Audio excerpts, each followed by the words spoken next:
많은 분들이 롤렉스 구매하고 싶어 하시는데 일반적으로 살 수가 없잖아요. 그런데 리셀러라고 부르는 업자들은 물건을 쌓아두고 있단 말이죠. 이 리셀러들은 물건을 어떻게 구하는지, 어떻게 이렇게 되는지 한번 설명을 해드리도록 하겠습니다. 먼저 롤렉스 공식 매장부터 얘기해 볼게요. 유일하게 롤렉스가 다른 브랜드랑 다른 고유한 특징이 있는데, 롤렉스는 직영 매장이 없습니다. 다시 말하면 롤렉스 코리아에서 직접 운영하는 직영 매장이 없다는 건데요.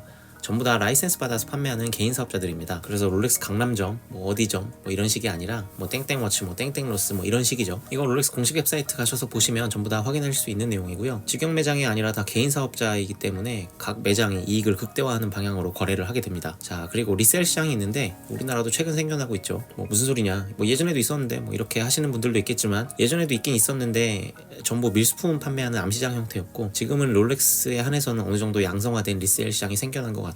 이거는 뒤에서 설명이 나오니까 뒤에를 한번 봐주시면 좋고요. 자, 그리고 마지막으로 리셀러가 있는데, 여기서 그 리셀러는 그 오픈런 한다고 아침에 줄 서고 뭐 그런 사람들이 아니고요. 각 롤렉스 매장이랑 사업적으로 거래하는 전문 셀러들을 말하는 거예요. 그러면 이제 리셀 시장에서 2천만원에 팔리는 뭐 리테일가가 1,000만원짜리 시계가 있다고 칠게요. 공식 매장도 시전에서 2천만원에 팔린다는 거 당연히 알잖아요. 자, 그럼 여기서 생각을 하나 해볼게요. 리테일가가 1,000이면 매장에서 갖고 오는 게 대략 한 절반인 500 정도 수준인데, 공식 매장은 500이 가져온 거 1,000에 팔아서 500만원 벌고, 리셀러는 1,000만원에 사와서 2,000에 팔아가지고 1,000만원 벌고, 이거 뭔가 좀 이상하잖아요. 그러면 공식 매장 할 게 아니라 다 리셀러 해야죠.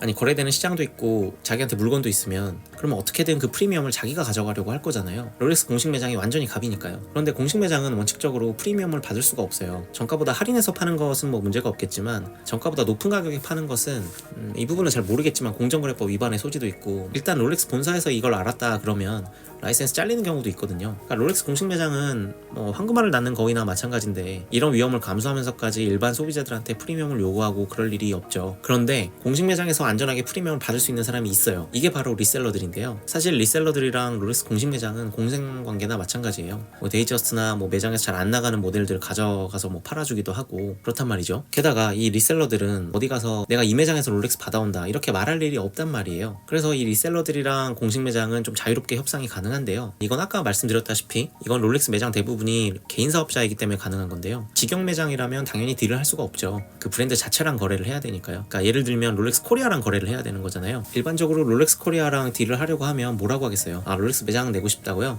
이렇게 하시면 매장 내실 수 있습니다. 이렇게 매장 내는 법을 알려주겠죠. 그래서 프리미엄이 많이 붙는 모델들 같은 경우에는 리셀러들 간의 경쟁 입찰을 하는 경우도 있습니다. 뭐 얘는 1,800까지 준다고 하고, 뭐 쟤는 1,850까지 준다고 하고, 얘는 뭐 1,800에다가 잘 안 나가는 다이아 박힌 롤렉스 골드 모델 이런 거 같이 가져가 줄게, 뭐 이렇게 하는 경우도 있고요. 이건 어떻게 거래하느냐에 따라 다 제각각이에요. 일반적으로 이런 식으로 리셀러들이 롤렉스를 사오게 되고요. 그래서 그 프리미엄의 대부분은 공식 매장들이 가져갑니다. 간단히 말하면 정가 1,000만원짜리 시계는 리셀러들이 1,800에 사와서 2,000에 팔고, 200은 리셀러들이 가져가고, 공식 매장은 원래 정가에 팔았으면 남았을 마진 500에다가 800의 프리미엄을 더 얹어가지고 1,300에 남기고, 뭐 이런 식입니다. 뭐 롤렉스의 리셀 시장이 있고 시장 가격도 정해져 있고 사고 싶어하는 사람도 많아요. 이런 상황에서 가장 주도권을 가진 사람은 누구겠어요? 롤렉스 물건을 갖고 있는 공식 매장이잖아요. 그래서 이 프리미엄의 대부분은 당연히 롤렉스 공식 매장이 어떻게든 가져갑니다. 간단히 생각해보면 단지 줄을 좀 부지런하게 섰다는 이유로 뭐 몇 분 만에 1,000만원 정도의 프리미엄을 얻을 수 있는 방법은 저는 없다고 생각합니다. 그래서 뭐 비인기 모델 같은 경우에는 계속 매장 가다 보면 뭐 구할 수도 있다고 생각은 하는데요.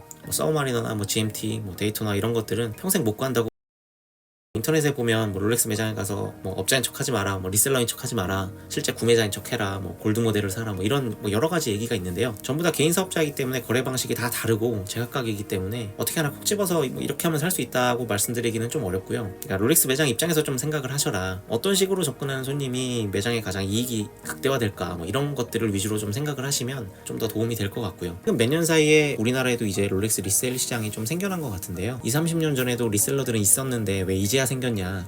이건 롤렉스 보증서의 형태가 바뀌었기 때문입니다. 예전에는 롤렉스 보증서에 매장의 이름이 적혀서 나왔어요. 그래서 구매자가 리셀러한테 시계를 사면 보증서를 보고 아, 이게 어느 매장에서 물건을 받아왔구나 이렇게 알 수가 있었거든요. 예를 들어서 대구에 있는 땡땡 리셀러한테 롤렉스를 샀는데 보증서를 받아보니 서울에 있는 땡땡워치라고 써있어요. 그러면 얘네가 아, 여기서 물건을 받는구나 이렇게 알 수가 있잖아요. 그래서 예전에는 이제 한번 필터링이 되는 외국에다가 제품을 팔았어요. 예전에는 이제 일본 병행시장 같은 데를 가면 국내 면세점 스탬핑 롤렉스가 진짜 많았거든요. 뭐 신라 면세점, 롯데 면세점 뭐 다 있었어요. 어차피 국내 면세점에서는 어차피 물량을 다 소화를 못하니까 외국 딜러 딜러들한테 판매를 했던 거예요. 그런데 이제는 롤렉스 보증서 형태가 바뀌어서 보증서에 매장의 이름이 나오지가 않거든요. 롤렉스 매장 바로 옆에서 리셀 매장 차려놓고 롤렉스를 팔아도 이 제품이 어디서 온 건지 확인하기가 어려워졌어요. 그래서 최근 몇 년 사이에 이 밀수품이 아닌 국내 롤렉스 리셀 시장이 생겨난 거고요. 결과적으로 밀수품이 대다수인 고가시계 리셀 시장에서 롤렉스만이라도 이런 합법적인 시장이 생겼다는 것은 매우 반가운 일입니다.